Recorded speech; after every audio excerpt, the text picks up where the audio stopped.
Davanagere SP ಕಚೇರಿ ಎದುರು ವಿಷ ಸೇವಿಸಿ ಖಾಸಗಿ ಸಂಸ್ಥೆ ಮಾಲೀಕ ಆತ್ಮಹತ್ಯೆಗೆ ಯತ್ನಿಸಿದ್ದಾನೆ. ಜಿಎಂಸಿ ಫರ್ಟಿಲೈಸರ್ಸ್ ಮಾಲೀಕ ಶಿವಲಿಂಗಯ್ಯ ವಿಷ ಸೇವಿಸಿ ಆತ್ಮಹತ್ಯೆಗೆ ಯತ್ನಿಸಿದ್ದಾರೆ.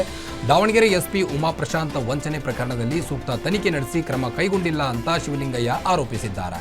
ಜೀವನ್ಮರಣ ಹೋರಾಟ ನಡೆಸುತ್ತಿದ್ದ ಶಿವಲಿಂಗಯ್ಯನನ್ನ ದಾವಣಗೆರೆ ಜಿಲ್ಲಾಸ್ಪತ್ರೆಗೆ ದಾಖಲಿಸಲಾಗಿದ್ದು, ಶಿವಲಿಂಗಯ್ಯ ಸ್ಥಿತಿ ಗಂಭೀರವಾಗಿದೆ. ಮತ್ತೊಂದೆಡೆ ಪೊಲೀಸರ ವಿರುದ್ಧ ಶಿವಲಿಂಗಯ್ಯ ತಂದೆ ಚನ್ನಬಸಯ್ಯ, ಪತ್ನಿ ಶ್ವೇತಾ ತೀವ್ರ ಆಕ್ರೋಶವನ್ನು ವ್ಯಕ್ತಪಡಿಸಿದ್ದಾರೆ.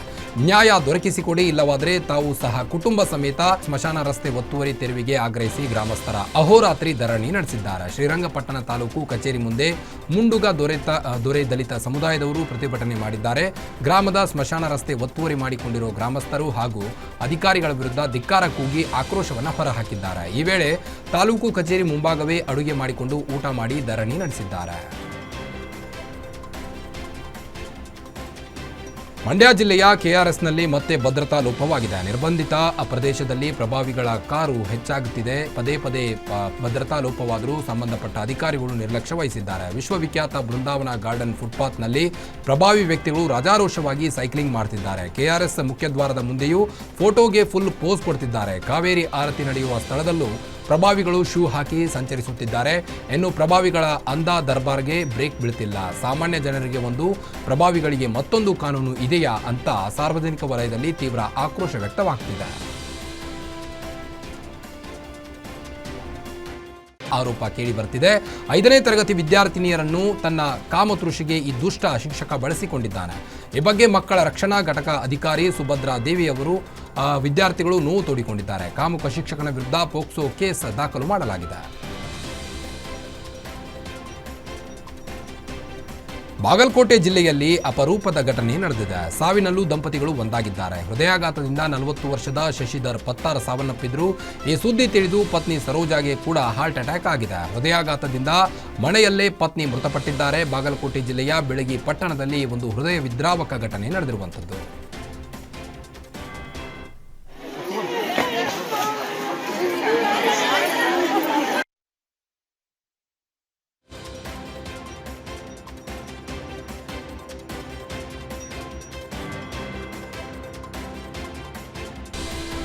ವಿಜಯಪುರ ಜಿಲ್ಲೆಯಲ್ಲಿ ಭಾರೀ ಸ್ಫೋಟದ ಸದ್ದಿನೊಂದಿಗೆ ಭೂಮಿ ಕಂಪಿಸಿದೆ. ವಿಜಯಪುರ ನಗರ, ತಿಕೋಟ, ಕಳಕವಟಗಿ, ತೋರವಿ, ಶಿವಗಿರಿ, ಹೊನ್ನುಟಗಿ ಸೇರಿದಂತೆ ವಿಜಯಪುರ, ತಿಕೋಟ ತಾಲೂಕುಗಳಲ್ಲಿ ಭೂಕಂಪನದ ಅನುಭವವಾಗಿದೆ. ವಿಜಯಪುರ ನಗರದ ಹಲವು ಏರಿಯಾಗಳಲ್ಲಿ ಇಂದು ಬೆಳಗ್ಗೆ 7:49 ಸುಮಾರಿಗೆ ಭೂಕಂಪನ ಅನುಭವವಾಗಿದೆ. ನಗರದ ಗಣೇಶ್ ನಗರ, ಇಬ್ರಾಹಿಂಪುರ ಬಡಾವಣೆ, ಗಡಗಿ ಲೇಔಟ್, ವಜ್ರ ಹನುಮಾನ್ ನಗರ ಸೇರಿದಂತೆ ಹಲವೆಡೆ ಭೂಮಿ ನಡುಗಿದೆ. ಸಿಸಿ ಕ್ಯಾಮೆರಾಗಳಲ್ಲಿ ಭೂಕಂಪನ ತೀವ್ರತೆ ಸೆರೆಯಾಗಿದೆ. ಕಳೆದ 2 ತಿಂಗಳಲ್ಲಿ ವಿಜಯಪುರದಲ್ಲಿ 13 ಬಾರಿ ಭೂಮಿ ಕಂಪಿಸಿದ್ದು, ಸರಣಿ ಭೂಕಂಪನದಿಂದ ಜನ ಕಂಗಾಲಾಗಿದ್ದಾರೆ.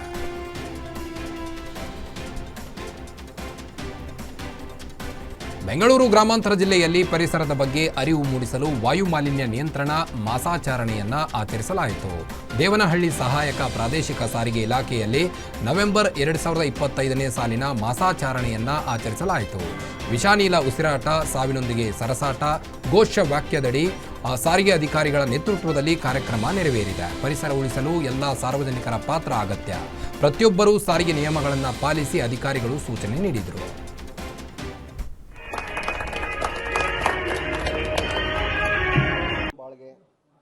ಎಲ್ಲರಿಗೂ ಕನ್ನಡ ರಾಜ್ಯೋತ್ಸವ ಶುಭಾಶಯಗಳು.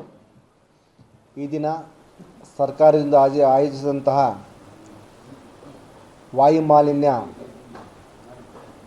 ಮಾಸಾಚರಣೆ ಅಂಗವಾಗಿ ಒಂದು ಕಿರು ಕಾರ್ಯಕ್ರಮ ಏರ್ಪಡಿಸಿ ಈ ಒಂದು ದೇವನಹಳ್ಳಿ ವ್ಯಾಪ್ತಿಯಲ್ಲಿರತಕ್ಕಂತಹ ಎಲ್ಲ ಲಾರಿ ಚಾಲಕರು ಮಾಲೀಕರು, ಬಸ್ ಚಾಲಕರು ಮಾಲೀಕರು, ಕ್ರಷರ್ ಮಾಲೀಕರು ಮುಂತಾದ ವಿವಿಧ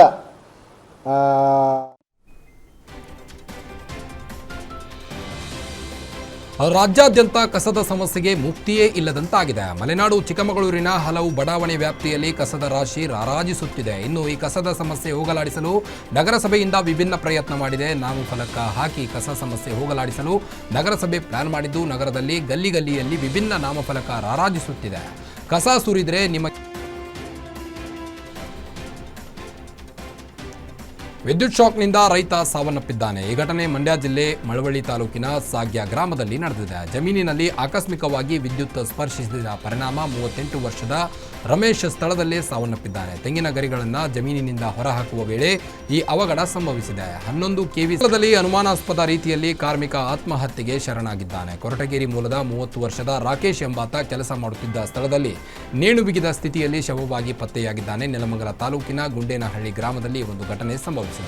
ಜೆಸಿಬಿ ಹಾಗೂ ಟ್ರ್ಯಾಕ್ಟರ್ ಚಾಲಕನಾಗಿದ್ದ ರಾಕೇಶ್ ಸಾವಿನ ಹಿನ್ನೆಲೆ ಕುಟುಂಬಸ್ಥರು ಅನುಮಾನವನ್ನು ವ್ಯಕ್ತಪಡಿಸಿದ್ದಾರೆ. ಕೆಲಸ ಮಾಡುತ್ತಿದ್ದ ತ್ರಿಶಿಕ್ ಅಲೋಬ್ರಿಕ್ಸ್ ಕಂಪನಿಯ ರೂಮಿನಲ್ಲಿ ರಾಕೇಶ್ ಮೃತದೇಹ ಪತ್ತೆಯಾಗಿದೆ.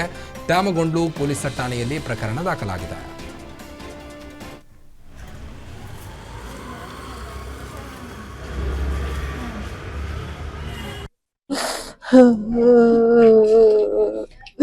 ನಮಗೆ ನ್ಯಾಯ ಕೊಡ್ಸೋರು ಯಾರಪ್ಪ?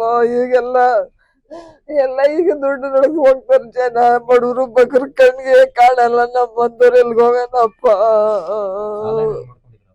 ಇಲ್ಲಪ್ಪ, ನಾವು ಸಾಲಕ್ ಪಾಲಕ್ ಬಿಟ್ಟಿಲ್ಲ. ಇಲ್ಲ ನಮ್ಮ ಮಗ ಅಂತೇಳಿ ಮನೆಗಿದ್ರೆ ಸಾಕು ಅಂತ ಸಾಕುದು. ಒಬ್ಬ ಮಗ ಅಂತ